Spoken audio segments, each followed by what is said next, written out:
If we were standing in your physical shoes and we had come to this gathering and had tuned in to what's going on here, we would walk away from this gathering with just a handful of intentions. And if we're standing in your physical shoes, this is what they would be.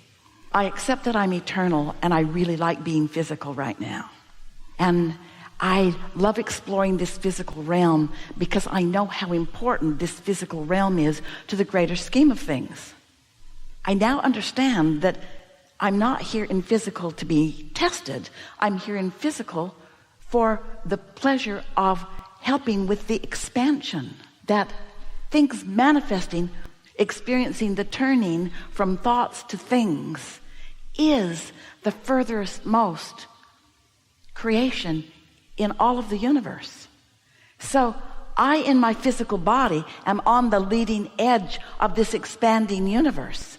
But in order to really enjoy the leading edge of the expanding universe, I've got to approach it from my non-physical point of view, which is what I was doing when I made the decision to come into this physical body to begin with. We would walk out of this room proclaiming, maybe quietly, because a lot of people aren't ready to hear it from you, that I can be or do or have whatever I choose, and that so can everyone else, and that self-interest is a really important thing to acknowledge, and that everybody's got it, and that I'm interested from my perspective, and I expect everybody else to be the same. And I don't expect anyone to sacrifice anything for my self-interest, because I don't need somebody else to sacrifice something for my self-interest, because I and everyone else have a direct connection and relationship with everything wanted. Whatever I choose can come easily to me. I don't need somebody else to get it and then give it to me. I have direct access to everything, and so does everyone else.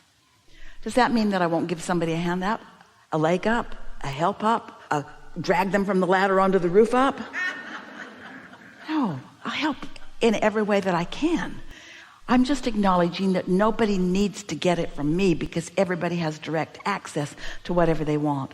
I've just decided, as I walk out of this door, that I'm going to demonstrate how easily well-being comes to me, so that maybe others that aren't quite as aware of how blessed they are can get the idea of it as they watch me. And if someone should be bold enough to ask me, hey, what are you doing? What are you doing? How come you're always the lucky one? How come things are always turning out so well for you? We would, if we were standing in your physical shoes, just say, because I figured it out that that's how it's supposed to be for all of us. And I figured just because most people weren't doing it didn't mean I should deprive myself of it anymore. I decided that since it's there for all of us, just like love is there if we want it, and clarity is there if we want it, and fun is there if we want it, appreciation is there if we want it, then money must be there if we want it. And health must be there if we want it. And good food must be there if we want it. This is an abundant universe, and getting more abundant all the time. We'd practice expanded consciousness, not shortage consciousness. And we'd demonstrate it for others to see. Jerry said, I just want to show them what their options are. I don't intend to create the reality of children or grandchildren. I just want to show them what the options are. And so that's what we would do if we were standing in your physical shoes. We'd demonstrate options of prosperity and of fun and of love and of humor and of kindness and of expansiveness. We would demonstrate playfulness, eagerness, hopefulness. We would demonstrate not tolerance as such, but it's sort of like it. We would demonstrate what your inner beings demonstrate to you all the time. We would demonstrate compassion. Because what compassion is looking at the physical world through the eyes of Source and understanding that what is just right because it's on its way to what is wanted.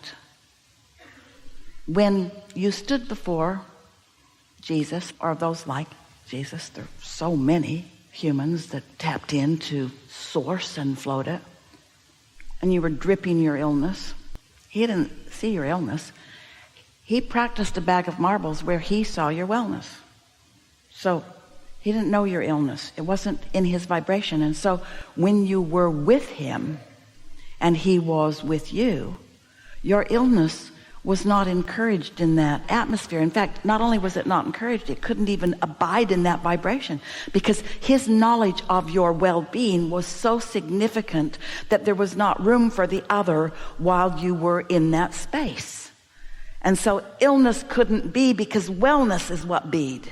Because this is the now reality, and that's old news. This is the now reality, and that's old news. And then he said, he wasn't the only one, but he's the one most quoted for it. Go forth and tell no one. Because he knew if you went home and told this crazy story of how you went in and you were sick, and then you saw somebody and they looked at you and then you were well, they'd talk you right back into illness. When we say to you that we have enjoyed this interaction more than any that has been before, we say this to you because we are truly on the leading edge of thought. And nothing else will do for us or for you. There is great love here for you. And for now, we are.